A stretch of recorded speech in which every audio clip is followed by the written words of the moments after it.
नमस्कार, सगरमाथा प्राइम समाचारमा स्वागत छ। म अर्जुन नेपाल। नमस्कार, म ज्योति पौडेल। प्राइम समाचार सुरु गरौँ अहिलेसम्मका मुख्य समाचारबाट।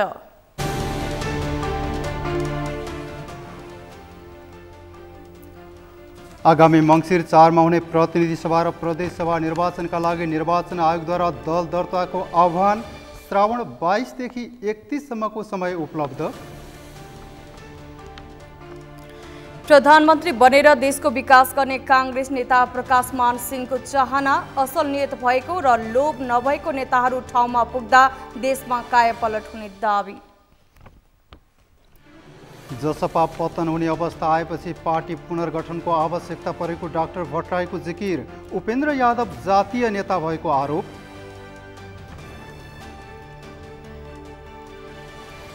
काठमाडौँ उपत्यकामा सवारी दुर्घटना बढ्दो।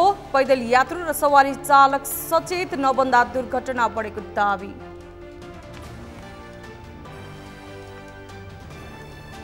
र अन्डर 20 च्याम्पियनसिप फुटबलको उपाधि भारतले जित्यो। बङ्गलादेश 5-2 गोल अन्तरले पराजित।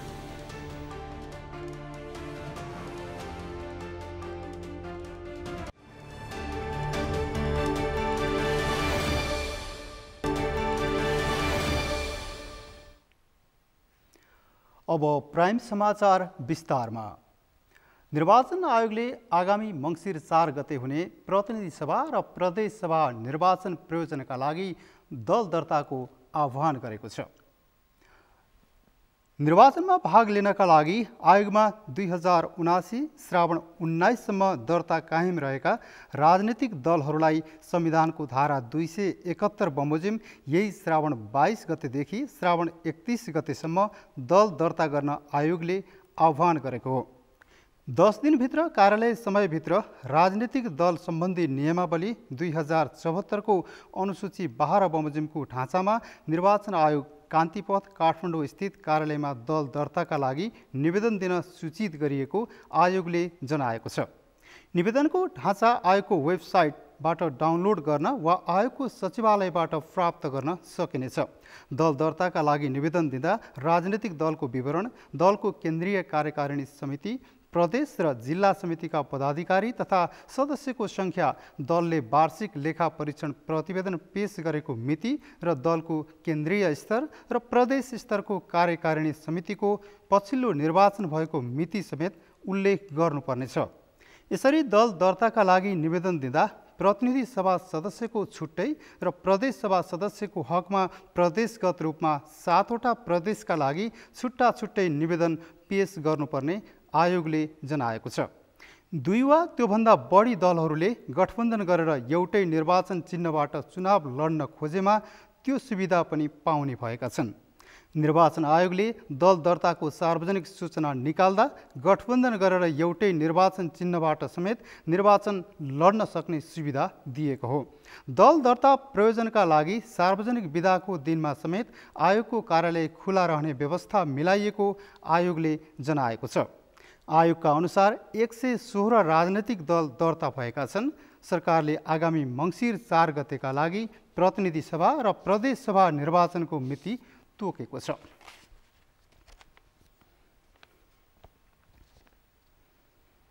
नेपाली काङ्ग्रेसका नेता प्रकाश मान सिंहले प्रधानमन्त्री बनेर नेपालको विकास गर्ने चाहना प्रकट गर्नुभएको छ। काठमाडौँमा आयोजित गुहेश्वरी बाल शिक्षा माध्यमिक विद्यालयको नवनिर्मित भवन उद्घाटन एवं सम्मान तथा पुरस्कार वितरण समारोहलाई सम्बोधन गर्दै उहाँले फर्स्ट म्यान बनेर देशको विकास गर्ने चाहना राख्नु भएको हो। उहाँले आफूले पार्टी र सरकारमा रहेर विभिन्न तहमा रही काम गरेको अनुभव रहेको बताउँदै अबको चाहना वान अफ म्यान बनेर देशको सेवा गर्न चाहेको बताउनुभयो। उहाँले असल नियत भएको र लोभ नभएको नेताहरू ठाउँमा पुगेपछि देशको कसरी कायापलट हुन्छ भन्ने कुरा आफू प्रधानमन्त्री बनेपछि जनताले अनुभव गर्ने बताउनुभयो। नेता सिंहले जनतालाई अधिकार दिलाउने काम नेपाली काङ्ग्रेसले गरेको उल्लेख गर्दै अबका दिनमा प्राप्त अधिकारलाई संस्थागत गर्दै देश विकास र आर्थिक उन्नतिको अभियानमा काङ्ग्रेसले नेतृत्व गर्ने बताउनुभयो।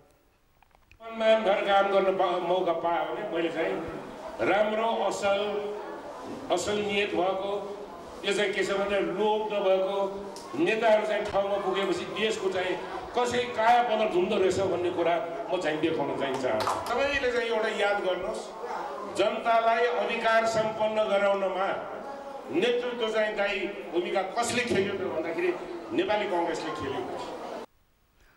नेता सिंहले प्रमुख प्रतिपक्ष दल नेकपा एमाले अहिले रोइरहेको बताउनुभयो। उहाँले नेकपा एमाले बहुमत ल्याएर सत्तामा जाँदा समेत काम गर्न नसकेको आरोप लगाउनुभयो। श्रम रोजगार तथा सामाजिक सुरक्षा मन्त्री शेरबहादुर कुँवरले आफ्नो मन्त्रालयसँग सम्बन्धित क्षेत्र उत्साहित हुने गरी आफूले काम गर्ने प्रतिबद्धता व्यक्त गर्नुभएको छ। मन्त्री कुँवरले मन्त्रीको रूपमा आफूले पाएको जिम्मेवारी अस्थायी भए पनि सो पदमा बसुन्जेल सम्बन्धित क्षेत्रलाई उत्साहित तुल्याउने गरी काम गर्ने बताउनु भएको हो। राष्ट्रिय नागरिक विकास समाजले शनिबार काठमाडौँमा आयोजना गरेको एक कार्यक्रममा बोल्दै उहाँले नेपाल राष्ट्र र नेपाली जनताको हितका लागि आफूले सक्दो योगदान पुर्याउने आश्वासन समेत दिनुभयो।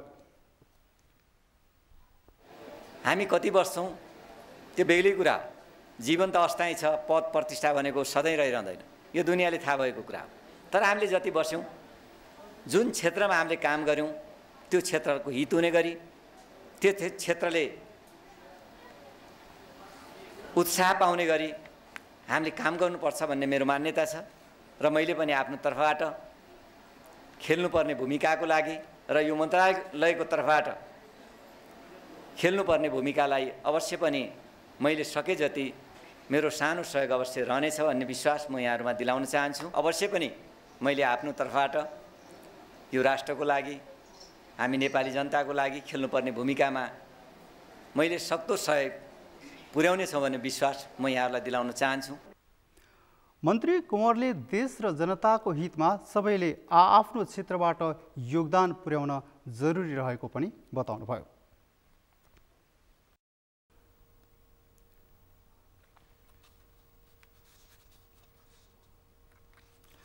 नवगठित नेपाल समाजवादी पार्टीका नेता डाक्टर बाबुराम भट्टराईले जनता समाजवादी पार्टी नेपाल जसपा जातीय क्षेत्रीय संकीर्णताको बाटोमा पतन हुने अवस्था आएपछि नयाँ पार्टी पुनर्गठन गर्नु परेको बताउनु भएको छ। नेता भट्टराईले जसपाले देश र जनताको हित गर्न नसक्ने र यो पार्टी जातीय क्षेत्रीय संकीर्णताको बाटोमा जाने निष्कर्ष सहित आफूहरूले मुलुकको वैकल्पिक राजनीतिक शक्ति निर्माणको ध्येय पूरा गर्न नयाँ पार्टी पुनर्गठन गर्न बाध्य हुनु परेको बताउनु भएको हो। ललितपुरको बालकुमारीमा शनिबार आज सुरु भएको पार्टी केन्द्रीय समितिको प्रथम बैठकमा बोल्दै उहाँले पार्टीको वैधानिकतालाई पूरा गर्दै आगामी कार्यभार तय गर्ने बैठकको मूल एजेन्डा रहेको पनि स्पष्ट पार्नुभयो। पार्टी उठेर देश र जनताको हितलाई केन्द्रमा राख्न नसकेको देखियो। हामीले प्रयत्नहरू गर्यौं, संघर्षहरू गर्यौं, बहसहरू चलायौं, तर जब त्यो परिणाममा देखा पर्न सकेन, हामी त्यही पार्टीलाई रूपान्तरण गरेर अगाडि बढ्न सक्ने सम्भावना जब देखेन, त्यसपछि हामीले यो गत असार 28-29 गते काठमाडौँमा केन्द्रीय समितिको विस्तारित बैठक आयोजना गरेर रूपान्तरणको केही सम्भावना हुन्छ कि भन्ने हामीले अन्तिम प्रयत्न गर्यौं। नेता भट्टराईले आगामी निर्वाचनमा नजिकका विचार मिल्ने राजनीतिक शक्तिहरूसँग चुनावी तालमेल र गठबन्धनका लागि प्रयास गर्ने पनि बताउनुभयो।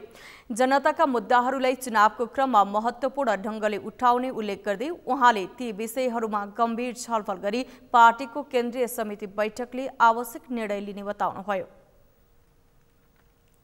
र सरकारमा गएर पनि गर्ने सुधारात्मक काम, यी सबैको संयोजनबाट मात्रै हामीले अगाडि सारेको समावेशिता, संघीयता, सुशासन, समृद्धि, समाजवादको लक्ष्य प्राप्त हुन सक्छ भन्ने हाम्रो मान्यता छ।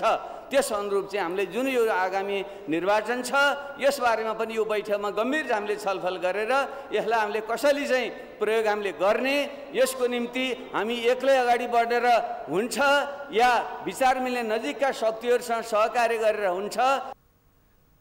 नेता भट्टराईले आफ्नो पार्टीले समावेशिता, संघीयता, सुशासन, समृद्धि र समाजवादको लक्ष्य प्राप्त हुन सक्छ भन्ने मान्यता अघि सारेको उल्लेख गर्दै त्यसलाई पूरा गरी मुलुकको वैकल्पिक राजनीतिक शक्ति बन्ने विश्वास समेत व्यक्त गर्नुभयो।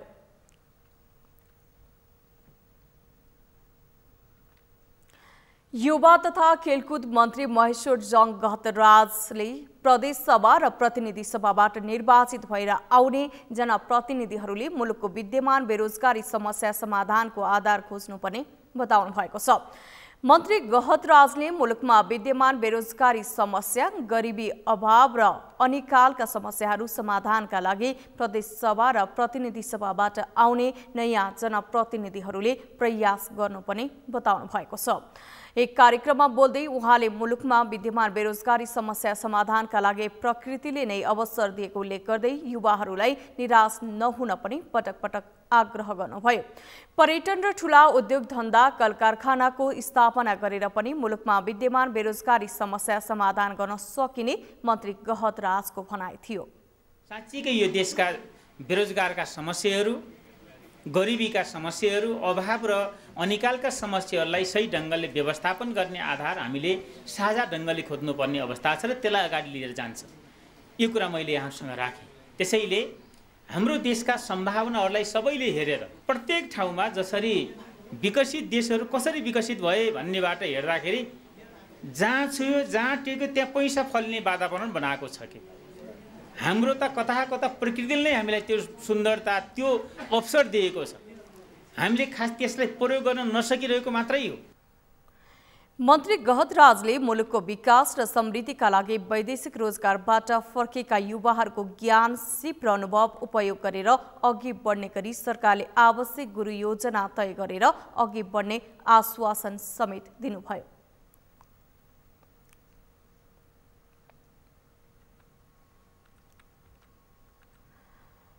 राजनीतिक विश्लेषक डाक्टर सुरेन्द्र केसीले लोकतन्त्रमा कुनै पनि दललाई निषेध गर्न उचित नभएको बताउनु भएको छ। आगामी मङ्सिरमा हुने प्रदेश र असङ्घीय निर्वाचनमा सत्ताधारी दलहरूले गठबन्धन गरेर जाने निर्णय गरेसँगै एमालेलाई एक्लाउन खोजिएको बुझिएको छ।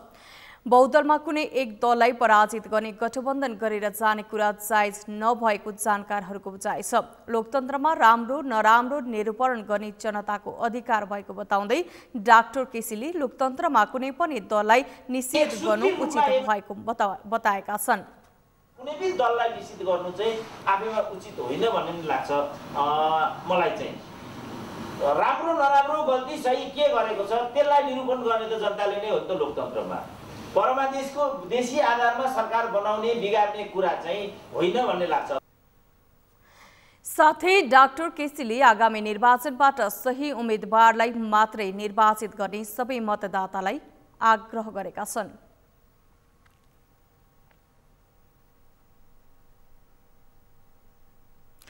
समाचारमा पालो भएको छ विश्रामको। विश्रामपछि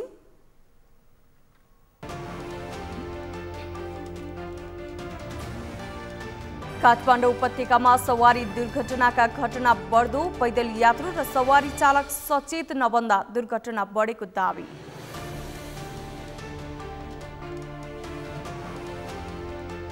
इजरायलद्वारा प्यालेस्टिनी गाजापट्टीमा हवाई आक्रमण, इस्लामिक जिहाद समूह PIJ का वरिष्ठ कमान्डर सहित 10 जनाको मृत्यु।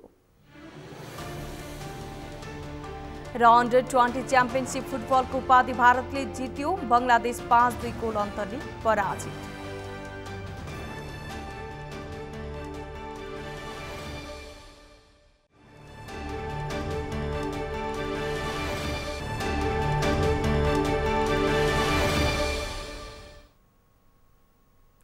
विश्रामपछि समाचारमा स्वागत छ। अब बाँकी समाचार।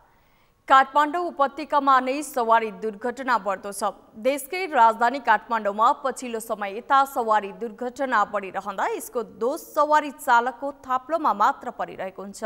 तर काठमाडौँको हकमा सवारी दुर्घटनामा पैदल यात्रु पनि उत्तिकै जिम्मेवार छन्। आकाशे पुल, जेब्रा क्रसिङको प्रयोग नगर्नु र असामान्य ट्राफिक नियमको समेत पालना नगर्नाले दुर्घटना बढेको पैदल यात्रु स्वयं स्वीकार्छन्। शिशिर पाण्डेको रिपोर्ट। यो दृश्य हो नयाँ बानेश्वरको।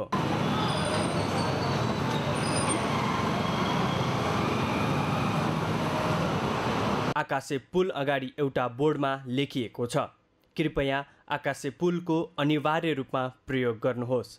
तर पुल मुनि नै पैदल यात्रुको बाटो काट्ने हुल लागिरहेको छ। सर्वसाधारणको सुविधा र यातायात सुविधालाई चुस्त बनाउनका लागि काठमाडौँ उपत्यकाका विभिन्न स्थानमा यस्ता पुलहरू राखिएका छन्। व्यस्त सडकमा पैदल यात्रुलाई बाटो काट्नका लागि अस्तव्यस्त झेल्नु नपरोस् र सवारी साधन आगमनमा पनि सुविधा होस् भनेर विभिन्न ठाउँमा राखिएका पुल, जेब्रा क्रसिङ पैदल यात्रुले प्रयोग नगर्दा उपत्यकामा दुर्घटना बढ्दै गएको छ। पैदल यात्रुको ट्राफिक नियम उल्लङ्घनको होड, सवारी साधनको चाप र सवारी साधनको गतिको तीव्रता पनि दुर्घटनाका कारक बनिरहेको सवारी चालक स्वयं स्वीकार छन्। गाडीले रोकिहाल्छ भन्ने खालको उहाँहरूको सोच छ, तर त्यो सोच कहिले पनि नराख्नु होला उहाँहरूले, होइन? किनभने गाडी मेसिनरी चिज हो, ब्रेक सबैको भने जस्तो ठाउँमा नलाग्न नि सक्छ। त्यसले गर्दाखेरि यात्रुले नै सचेत रहनुपर्छ। जहाँ जेब्रा क्रसिङ हो त्यो जेब्रा क्रसिङबाट बाटो क्रस गर्नुपर्छ भन्ने हाम्रो मान्यता हो। पैदल यात्रुले सडक अनुशासन पालना नगरेको दृश्य जतासुकै स्पष्ट रूपमा देख्न सकिन्छ। जेब्रा क्रसिङ बिनै बाटो काट्ने, सवारी साधन तीव्र गतिमा आइरहेका बेला पनि नरोकिने, फुटपाथको साटो निर्धक्कका साथ मूल सडकमै हिँड्ने प्रविधि पैदल यात्रुमा छ। सर्वसाधारणले आफ्नो ज्यान आफै जोखिममा राखेर सडक अनुशासनको पालना गर्दा पैदल यात्रु आफै दिनानुदिन दुर्घटनाको शिकार बनिरहेका छन्। आफ्नो खुट्टामा आफै बन्चरो हाने जस्तो हो। ट्राफिक रुलहरू मिचेर भन्दा ट्राफिक रुललाई चाहिँ हामीले पालना गरे पार सबैको समग्र चाहिँ ट्राफिक पुलिसदेखि लिएर ट्राफिक नियम व्यवस्थापन गर्ने यातायात व्यवस्था कार्यालयदेखि लिएर सबैको चाहिँ भूमिका राम्रो हुन्छ। अब हामीले पालना गर्दिनौँ अनि प्रहरीलाई दोष लाउँछौँ अनि कार्यालयहरूलाई गाली गर्छौँ, दोष लाउँछौँ। मैले जाने बाटोमा हिँड्दै गरेको मान्छेलाई हान्छु नि, इभन एउटा सानो मुसा देख्यो भने जोगाउनै खोज्छ होइन गाडी चलाउने मान्छेले। अनि हामी बाटोमा हिँड्ने मान्छेहरू पनि गाडी देखेर जोगिनै खोज्छौँ। त दुर्घटना अनायास हुने कुरा हो होइन, त्यसमा एकले अर्कोलाई दोष दिनुभन्दा पनि सबै सचेत हुनुपर्छ। ट्राफिक नियम पालना गर्नु सबैको जिम्मेवारी हो।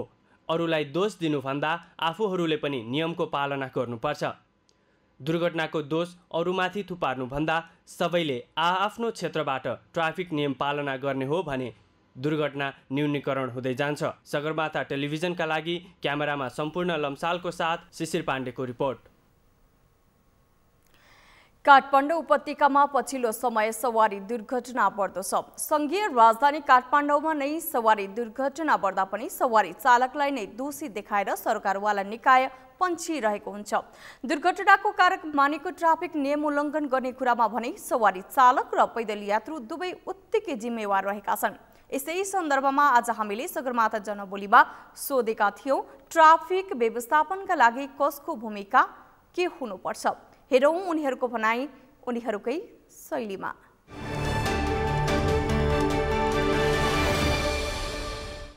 एक्चुअली अब रुल्स भनेको सबैको लागि हो है, अनि यदि हामीले रुल्सहरू फलो गऱ्यौँ भनेपछि ट्राफिकलाई पनि यो कुराहरू ह्यान्डल गर्न इजी हुन्छ।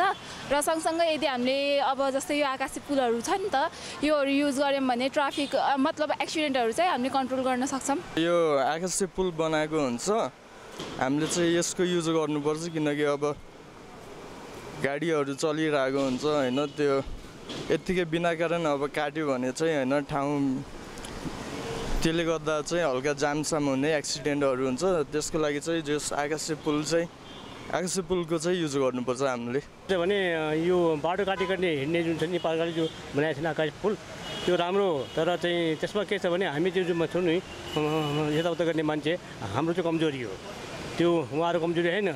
तर हामीले चाहिँ त्यस्तो सुविधा हुँदै एउटा बिच बाटोमा जानु त्यो हाम्रो चाहिँ महामूर्खता हो।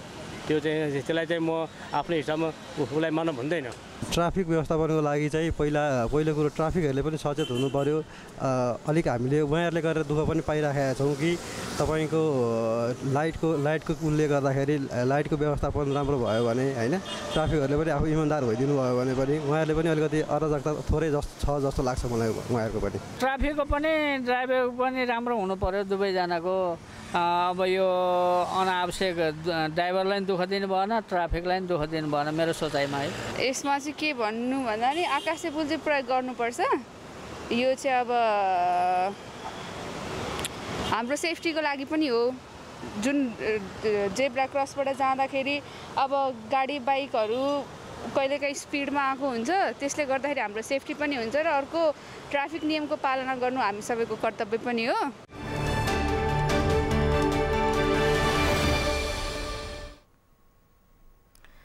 छाडा पशु चौपाईका नाममा स्थानीय तहले करोडौं रकम खर्च गरे पनि सो खर्चले सार्थकता नपाउँदा हजारौं छाडा चौपाईहरू राजमार्गमै छन्। राजमार्ग क्षेत्रमा छाडा रहेका चौपाईका कारण वर्षेनी दुर्घटना बढिरहेका छन्। स्थानीय तहको निर्वाचनमा छाडा चौपाया व्यवस्थापन गर्ने उम्मेदवारका बाचा पनि बाचामै सीमित भएका छन्। सुदूरपश्चिम प्रदेशमा पछिल्लो समय छाडा पशुका कारण सडक दुर्घटना बढेका छन्। कैलालीबाट दिनेश विष्टको रिपोर्ट। 5 वर्ष स्थानीय तहको नेतृत्व गरेका कैलाली र कञ्चनपुरका अधिकांश प्रमुख उपप्रमुखहरूले छाडा पशु व्यवस्थापनलाई प्रमुख मुद्दा बनाएका थिए। छाडा पशु व्यवस्थापनको प्रमुख मुद्दा निर्वाचित पछि फितलो बन्दै गयो र छाडा पशु व्यवस्थापनमा खासै प्रगति देखिएन। भर्खरै निर्वाचित भएका प्रमुख उपप्रमुखको मुद्दा पनि छाडा पशु चौपाया व्यवस्थापन नै थियो, तर त्यो मुद्दा पनि हालसम्म कार्यान्वयनमा आउन सकेको छैन। पशु चौपाया व्यवस्थापनका मुद्दा उठाउने तर नेतृत्वमा पुगिसकेपछि बिर्सने परम्पराले वर्षेनी पशु र यहाँका नागरिकले अकालमा ज्यान गुमाउनु परेको छ। सुदूरपश्चिम प्रदेशमा गत आर्थिक वर्षमा मात्रै छाडा पशुका कारण 38 सवारी दुर्घटना भएका छन्। दुर्घटनामा परि 3 जनाको मृत्यु भएको छ भने 43 जना घाइते भएका छन्। यस्तै दुर्घटनाकै कारण 29 चौपायाको मृत्यु भइसकेको छ भने 10 चौपाया घाइते छन्। अब हामीले सुदूरपश्चिम प्रदेशभरिकै समारोह भन्नुपर्दाखेरि 77-78 आर्थिक वर्ष 77-78 मा चौपाया मृत्यु 17 थियो, घाइते एउटा थियो भने यो 78-79 मा सवारी दुर्घटना टोटल हाम्रो पशुसँग सवारी दुर्घटना 38 वटा हो। त्यसमध्ये मानिसको मृत्यु 3 टा भयो, मानिस घाइते 43 अनि चौपाया मृत्यु 29 छ, चौपाया घाइते चाहिँ 10 वटा छ। र अहिले यो तपाईको 17 दिनको भनौँ, आज 18 दिन, 17 दिनमा दुर्घटना 3 टा भएको छ पशुसँग। मानिस मृत्यु एउटा, घाइते 4, पशु मृत्यु 6, घाइते एउटा भएको छ। चालू आर्थिक वर्षको पहिलो महिनाको हालसम्म मात्रै छाडा पशुका कारण 3 वटा दुर्घटना भइसकेका छन्। दुर्घटनाबाट 1 जनाले ज्यान गुमाए भने 3 जना घाइते छन्। दुर्घटना मात्रै होइन, छाडा पशुले किसानका खेत बाली नष्ट पार्ने लगायतका समस्या यथावत छन्। चुनावी नारा मात्रै बनाउने उम्मेदवारहरूले नेतृत्वमा पुगिसकेपछि छाडा पशु व्यवस्थापनका लागि दीर्घकालीन योजना बनाउन नसक्दा समस्या समाधान नभएको स्थानीय बताउँछन्। चाहे महेन्द्रनगर जाउँ, चाहे कहिले लम्कीसम्म जाउँ, विभिन्न अहिले गाई गोरु एकदम छाडा भएर राति कहिलेकाहीँ लाइटले नदेखिँदा पनि त्यो ठोकिने चान्स एकदम प्रबल भएको छ। बाइकहरू भयो, ट्रकहरू भयो, म्याक्सिमम् दुर्घटनाहरू अहिले यो छाडा गाई गोरुले एकदम भइरहेको छ। अहिले मान्छेहरू एकदम व्यस्तता पनि भए। पहिला एउटा पशुलाई, गाईलाई एउटा भगवानको नाममा पनि लिन्थ्यो, तर अहिले मान्छे एउटा हुन त एक त ठाउँ पनि भएन, एउटा अब त्यो भएन। तर यसमा नगरपालिकाले विशेष हेर्नुपर्छ, किन नगरपालिकाले ठाउँ ठाउँमा अहिले सामुदायिक जङ्गलहरू छ, त्यहाँ एउटा कुनै कामदारलाई स्यालेरी दिएर घाँस र पानीको त्यहाँ व्यवस्था गरिदिए भनेपछि उनीहरूलाई चर्न व्यवस्थित गर्न भोलिको दिन त्यहाँ एउटा मलजल, दुध, दही आदि आर्जन पनि हुने, त्यसको मलजलले एउटा आर्जन पनि हुने। चौपाया व्यवस्थापनमा स्थानीय सरकार संवेदनशील नबनेको गुनासो बढिरहँदा आम पशुपालकमाथि पनि प्रश्न उठेको छ। पशुपालकहरूले दूध दिँदासम्म पाल्ने र दूध दिन छोडेपछि सडकमा छोड्ने प्रवृत्ति बढेको स्थानीय बताउँछन्। गाई संरक्षणका लागि आम किसान, पशुपालकसँगै सबैभन्दा महत्त्वपूर्ण भूमिका स्थानीय सरकारको हुनुपर्ने आम नागरिकको जोड छ। विगत लामो समयदेखि 3-4 वर्ष अगाडिदेखि नै छाडा गाई बस्तुले गर्दाखेरि धेरै नै ठुलो दुर्घटना भएर मानवको नै क्षति भएको छ। त्यो चाहिँ सत्य कुरा नै हो। अब अहिले विगतको स्थानीय सरकारले पनि यसमा केही पहल गरेको हो, नगरेको होइन। र अहिलेको स्थानीय सरकारले पनि गर्छु भनेर आएको छ र विगतबाटै सुरु गरेको छ। त्यसको लागि अब यतिले मात्रै हुँदैन। यो स्थानीय जुन मान्छेको वस्तुहरू छ, वस्तुभाउ छ, त्यो मान्छेहरू पनि आफै अलिकति त्यो छाडा गाईबस्तुलाई नछोडिकन घरमै पाल्ने राख्ने गर्नु पऱ्यो र यसको लागि एउटा नीति नै तयार गरेर सरकारले चाहिँ अति कडाइका साथ कार्यान्वयन गर्नुपर्छ। एकातर्फ सडक चौडा गर्ने क्रम बढेसँगै सवारी साधनको चाप र गति पनि बढेको छ। त्यसकारण पनि सडकमा छोडिएका पशुका कारण दुर्घटना बढेको छ। स्थानीय सरकारले लगानी गरेर मात्रै छाडा पशु व्यवस्थापनको योजना नबनाई दीर्घकालीन योजनाका साथ सरकारको आम्दानी समेत हुने गरी व्यवस्थापनमा लागे सबैका लागि हित हुने थियो। सगरमाथा टेलिभिजनका लागि कैलालीबाट दिनेश विष्टको रिपोर्ट। राजधानीको नदी किनारामा रहेको खाली जमिनमा हजारौं टहरा बनाएर घरबार विहीनहरू बस्दै आएका छन्। नदी छेउमा टहरा भएकै कारण कहिले बस्तीमा बाढी पस्छ भने पत्तो नै हुँदैन। सरकारले सुकुम्बासी र अव्यवस्थित बसोबासीहरूको व्यवस्थापनका लागि आयोग नै बनाएर काम गरिरहेको छ। तर सरकारले सुकुम्बासी बस्तीलाई व्यवस्थित गर्न नसक्दा सुकुम्बासीको दैनिकी त्रासमा नै बित्ने गरेको छ। अभिषेक सुनारको रिपोर्ट। राजधानीको नदी किनारमा रहेको खाली जमिनमा हजारौं टहराहरू बनाएर घरविहीनहरू बस्दै आएका छन्। नदी किनारमा बस्ने यी सुकुम्बासीहरूको व्यथा अनेक छन्। हिउँदमा ढल गनाएर बस्नै नसक्ने यी सुकुम्बासीहरू वर्षायाममा नदी पस्ने त्रासले रातभर अनिदो बस्न बाध्य छन्। अहिले वर्षायामको समय भएकाले नदीमा पानीको बहाव उच्च बन्दै गएको छ। कहीँ कतै घर नहुने र लामो समयदेखि झोपडीमा बास बस्ने बेसाराहरूका लागि सुकुम्बासी बस्ती आशाको सञ्चार हो। तर नदी छेउमा भएका सुकुम्बासी बस्तीमा कति बेला बाढी पस्छ पत्तो हुँदैन। वर्षायाम अरू समयभन्दा चिन्ताको विषय बन्ने गर्दछ सुकुम्बासीहरूलाई। खोला छेउमा घर भएकी आइतीमाया माझीको पनि समस्या यस्तै छ। 25 वर्ष भयो यो ठाउँमा बसेको, तर बस्ती व्यवस्थापनमा सरकारी निकायको चासो नजाँदा कहिले बाढी आएर घर नै बगाएर लान्छ भन्ने डरले निदाउन समेत नसकेको उनी बताउँछिन्। खोला बाढी आउँछ, त्यही त भने डर लाग्छ, रातभरि सुत्नु पाइँदैन, घरभित्र छिर्छ, त्यही हो समस्या त। अहिले त अब खोलाको पानी पस्नु भन्दा नि यो बाटोकै पानी पस्छ, घरभित्र छिर्छ। आफ्नै व्यक्तिगत पैसा उठाएर अस्ति मङ्गलसङ्गल बनाए बाटोको पानी कटाउने भनेर झन् हजार हजार रुपियाँ तिरेको पैसा यो घरमै पानी छिरिआएको झन्। पहिला भत्केरै वा दरा सोरा त बगाएर लयो, लुगा फाटा दरा सबै लयो बगाएर। आइतीमाया जस्ता धेरै सुकुम्बासी पीडितहरू छन् जो सुखले निदाउन पाउँदैनन्, तर पनि सरकारी निकायले बस्ती व्यवस्थित गरिदिने आशामा छन्। त्यसो त सुकुम्बासीको हितमा सरकारी निकायहरूमा आवाज नउठेको भने होइन। सरकारले सुकुम्बासी र अव्यवस्थित बसोबासीहरूको व्यवस्थापनका लागि आयोग नै बनाएर काम गरेको छ। तर सरकारले सुकुम्बासीहरूलाई व्यवस्थित गर्न नसक्दा कहिले ठाउँ छोडेर हिँड्नुपर्छ भन्ने चिन्ता रहेको सुकुम्बासीहरूले बताउँछन्। बनाउनेले घर बनाउन सक्छ, नबनाउन सक्नेले त्यसै चुहेको घरमा बस्नुपर्छ हैन। अनि त्यस्तै छ, अवस्था त्यस्तै छ। अब सरकारले त हामीलाई त केही त गर्दैन, अब गरेकै छैन। अहिलेसम्म सरकारले दिएको भन्ने छँदै त छैन हैन। संस्थाहरूले दिने यतात्यता गर्ने हुन्छ त्यति। वाल उठाएर बेच्न गरिदिएर हामीलाई ठाउँमा राम्रो गर्ने राखिदियो भने हामीलाई राम्रो पनि हुन्थ्यो, सुविस्ता पनि हुन्थ्यो, हामीलाई अलिकति पाइप पनि पर्न्थ्यो। यहाँ भयो भने हामीले सबै कुराको सुविधा छ, बच्चाबच्ची पढ्नु पाउँछ, फेरि हामीले काम गरेर खानु सुविधा छ, सबै कुराको सुविधा छ हाम्रो यहाँ फेरि। अनि हामीले अब सरकारले नै राम्रो पहल गरिदिएर राम्रो गरिदिए। अब भोट नपाउँदाले यो गर्छु र त्यो गर्छु भन्नुहुन्छ, भोट नपाउँदा पाइसकेपछि हामीलाई वास्तै छैन। व्यापार व्यवसाय गर्न, बालबच्चा पढाउन सहज हुने भएकाले सरकारले सोही बस्तीलाई व्यवस्थित गरेर आफूहरूलाई नै दिन उनीहरूले आग्रह गरेका छन्। अनि हामीलाई त भरिसके यहीँ नै यसो व्यवस्थित गरिदिएदेखि हुन्थ्यो। हामी कहाँ जाने गरिब जनताहरू, हामीले एउटा राम्रो झुप्रो घर पनि बनाएर हामी बस्न सकेका छैनौँ। अनि अब खानालाई पनि दुःखै छ। यहाँबाट यसो बनिबुदो गरेर खाने ठाउँ छ, बिरामी छ, छोरो पनि बिरामी छ, दबाई खाइरहेको छ।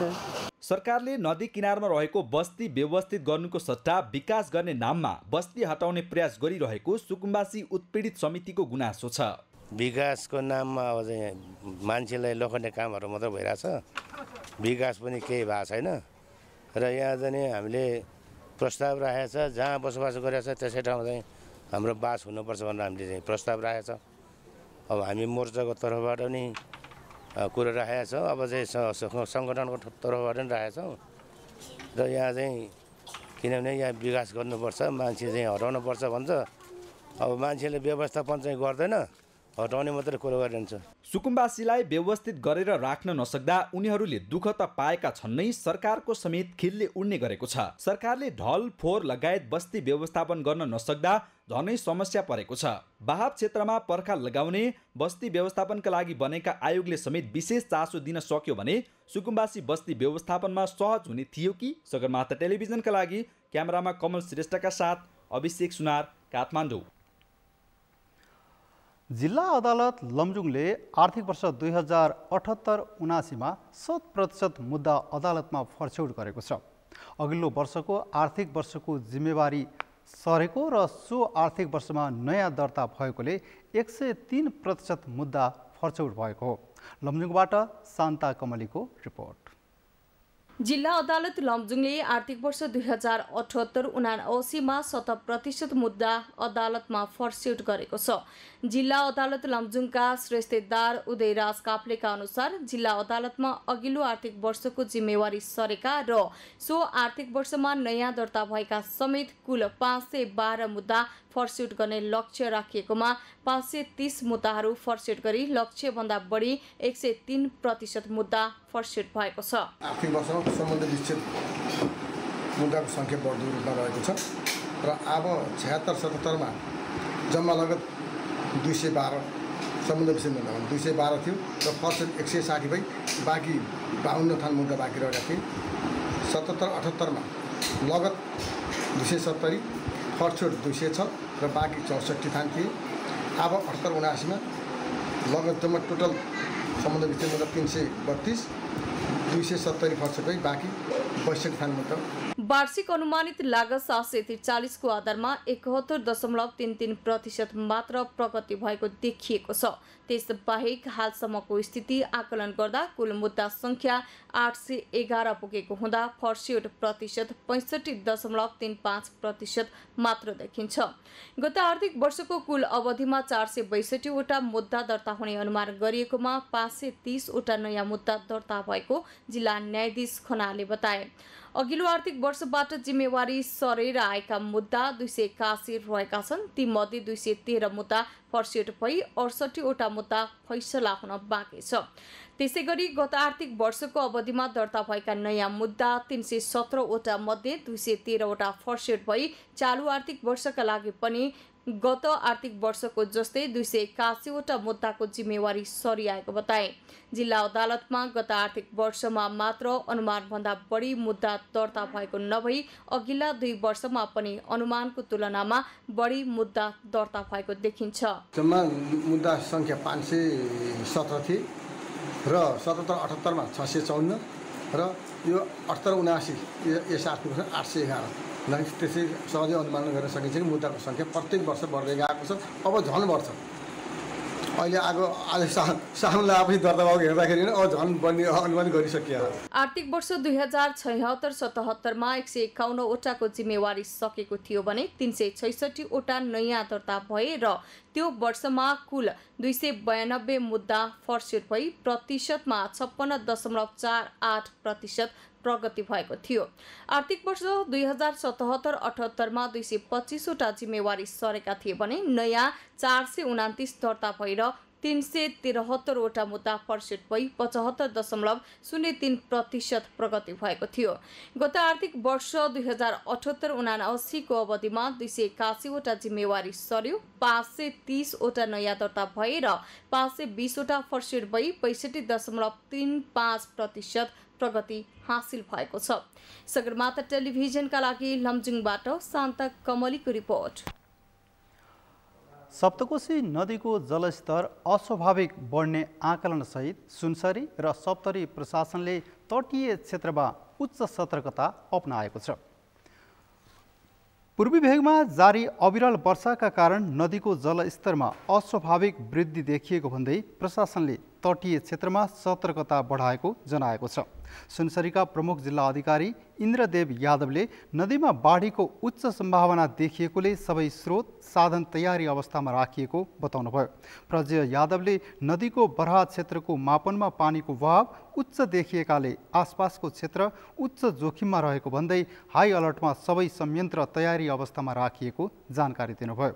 बराह क्षेत्रको बहाव चतरा मापनमा आइपुग्दा सतर्कता तह पार गर्ने सम्भावना देखिएकोले समेत तटीय क्षेत्रसहित आसपासमा सावधानी बढाइएको उहाँले बताउनुभयो। प्रज्य यादवले उक्त बहाव कोशी ब्यारेजको मापनमा आइपुग्दा 5 लाख क्युसेकको हाराहारीमा पुग्न सक्ने देखिएकाले ब्यारेजमा समेत सतर्कता बढाइएको बताउनुभयो। यसैबीच कोशीको बाढीलाई मध्यनजर गर्दै सप्तरीतर्फ समेत प्रशासनले हाई अलर्ट जारी गरेको छ। जिल्ला प्रहरी कार्यालय सप्तरीका प्रहरी उपरीक्षक अभि नारायण काफ्लेले कोशी आसपासको क्षेत्रमा हाई अलर्ट जारी गरिएको बताउनुभयो। कोशी ब्यारेजले 9 लाख क्युसेक बहाव धान्न सक्ने बताइए पनि नदीको सतहमा बालुवा थुप्रिएकाले 4 लाख क्युसेक माथिको बहावलाई प्राविधिकहरूले सम्भावित जोखिमका रूपमा लिने गरेका छन्। सुनसरी र सप्तरी प्रशासनले नदीमा बाढीको खतरा बढेकोले तटीय क्षेत्रमा नजान र सावधानी अपनाउन सर्वसाधारणमा आग्रह गरेको छ।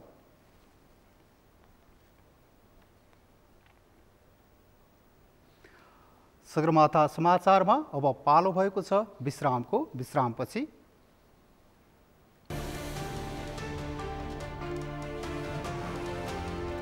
इजरायलद्वारा प्यालेस्टाइनी गाजा पट्टीमा हवाई आक्रमण, इस्लामिक जिहाद समूह PIJ का वरिष्ठ कमान्डर सहित 10 जनाको मृत्यु।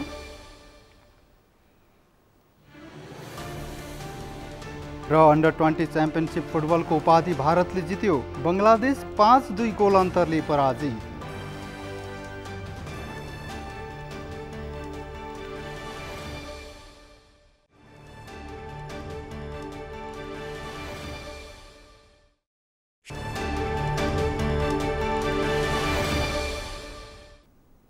अब अर्थ समाचार।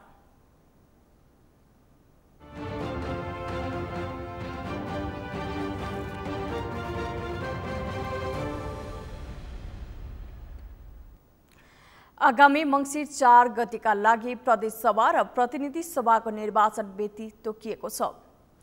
बुधबार बसेको मन्त्री परिषदको बैठकले 2079 मङ्सिर 4 गते प्रदेश सभा र प्रतिनिधि सभा निर्वाचन एकै चरणमा सम्पन्न गर्ने निर्णय गरेको हो। यस निर्वाचनबाट प्रदेशतर्फ 330 र प्रतिनिधि सभाका लागि 165 गरी कुल 495 सांसद प्रत्यक्ष निर्वाचित भएर आउनेछन्।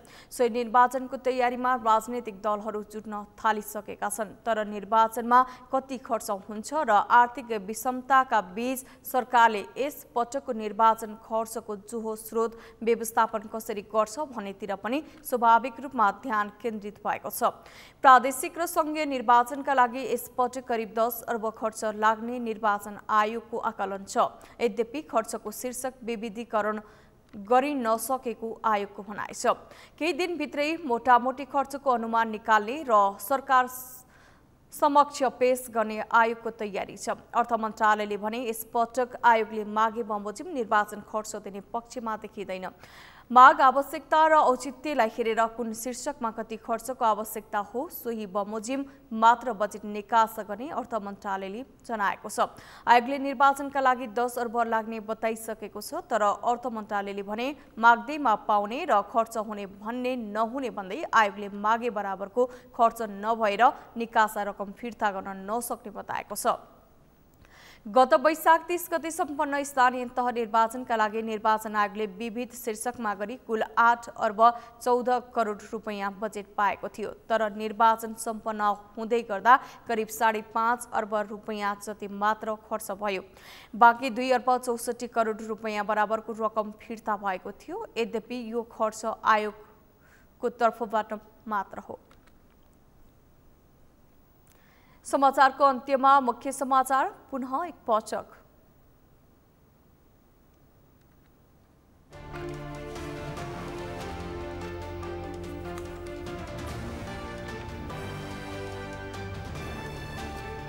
आगामी मङ्सिर 4 मा हुने प्रतिनिधि सभा र प्रदेश सभा निर्वाचनका लागि निर्वाचन आयोगद्वारा दल दर्ताको आह्वान। श्रावण 22 देखि 31 सम्मको समय उपलब्ध। प्रधानमन्त्री बनेर देशको विकास गर्ने काङ्ग्रेस नेता प्रकाश मान सिंहको चाहना, असल नियत भएको र लोभ नभएको नेताहरू ठाउँमा पुग्दा देशमा कायापलट हुने दाबी। जसपा पतन हुने अवस्था आएपछि पार्टी पुनर्गठनको आवश्यकता परेको डाक्टर भट्टराईको जिकिर। उपेन्द्र यादव जातीय नेता भएको आरोप।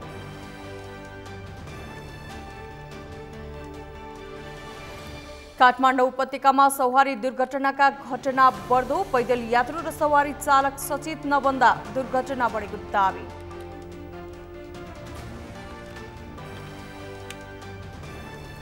र अन्डर 20 च्याम्पियनसिप फुटबलको उपाधि भारतले जित्यो। बङ्गलादेश 5-2 गोल अन्तरले पराजित।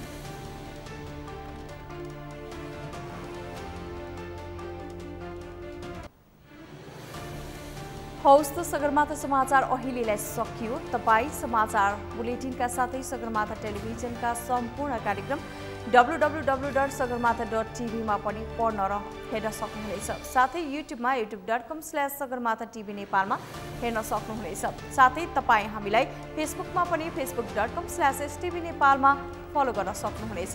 समाचारको शिखर, नेपालको गौरव, नेपालको पहिलो न्युज च्यानल सगरमाथा टेलिभिजन हेर्दै गर्नुहोला। नमस्कार। नमस्कार।